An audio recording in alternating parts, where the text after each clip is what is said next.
ये सत्य है कि प्रत्येक व्यक्ति में अद्भुत क्षमता विद्यमान है। असाधारण शक्ति निहित है उसमें।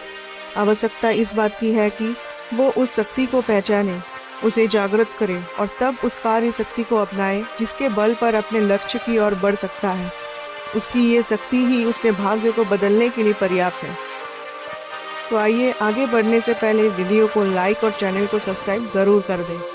बहुत ही रोचक लोक कथा है। किसी जंगल में शेर का एक जोड़ा रहता था। समय आने पर शेरनी ने एक बच्चे को जन्म दिया। एक दिन बच्चे को एक पेड़ के नीचे बिठाकर शेर शेरनी शिकार करने को चल दिए। शिकार न मिल पाने के कारण आने में उन्हें देर हो गई। शेरनी का बच्चा भूखा था। उससे जब भूख बर्दाश्त नहीं हुई तो वो उठकर वहां से चल दिया। कुछ दूरी पर कुछ भेड़ें घूम रही थी। उनमें एक भेड़नी बड़ी उदास खड़ी थी। वो उदास इसलिए थी कि कुछ दिनों पहले ही उसके एक बच्चे को शेर उठा ले गया था और वो चाह कर भी उसकी जान नहीं बचा सकी थी। जैसे ही उसने शेरनी के बच्चे को सामने भूख से बिलखते देखा, उसे अपना बच्चा याद आ गया। ममतामयी भेड़नी उसे ही अपना बच्चा समझकर दूध पिलाने लगी। शेरनी का बच्चा बहुत भूखा था। दूध के स्वाद में फर्क होने के बावजूद भूख के कारण वो उसका दूध पीने लगा और उस भेड़नी को अपनी माँ समझकर वो उसी के साथ चल दिया। इस प्रकार वो भेड़ों के झुंड में रहने लगा और भेड़ों के समान ही सीधा साधा और डरपोक बन गया। अपनी शक्ति का उसे ज्ञान ही नहीं था। कुछ समय बाद जब वो भेड़ों के साथ जंगल में विचर रहा था, उसे शेर की गर्जना सुनाई पड़ी। गर्जना को सुनकर वो भौचक्का रह गया। तब उसने भी गरजना चाहा और फिर जैसे ही वो गरजा, समस्त भेड़ें भाग खड़ी हुई। वो गरजता हुआ शेर के पास चला गया। शेर उसे देखकर दुम दबाकर भाग गया। तब उसे अपनी शक्ति का बोध हुआ। वो भेड़िया से शेर बन गया। उस एक गर्जन की आवाज़ ने उसकी भीतरी शक्ति को जगा दिया, जिसका उसे पहले कोई ज्ञान ही नहीं था। संसार में ऐसे बहुत से लोग हैं जो अपने आप से अनजान हैं। उन्हें अपने अंदर छिपी हुई शक्तियों का ज्ञान नहीं है। महत्वपूर्ण ये नहीं जो तुम आज हो, बल्कि वो है जो तुम कल बन सकते हो। भारतीय साहित्य के गौरव, संस्कृत के महाकवि और नाटककार कालिदास को भला कौन नहीं जानता। कालिदास तथा उनके अमर साहित्य का विश्व भर में बड़ा सम्मान है।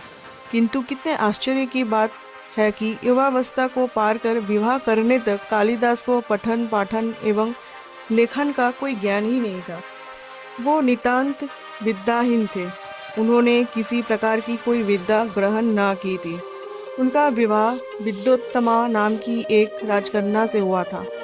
विद्योत्तमा पढ़ी लिखी विदुषी स्त्री थी।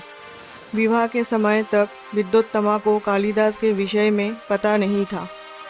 वो तो कालिदास को अत्यंत विद्वान समझती थी। विवाह की रस्में पूरी हो जाने के बाद जब दंपति पास पास बैठे, तभी किसी पशु के बोलने की आवाज़ आई।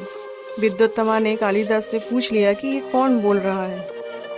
कालिदास ने जो उत्तर दिया उसमें भाषा की अशुद्धियाँ थी, ठीक उसी तरह जैसे किसी अनपढ़ और गंवार व्यक्ति से आशा की जा सकती है। अपने पति का ये अशुद्ध उच्चारण देख विद्योत्तमा आश्चर्यचकित हो पति की ओर देखती रह गई।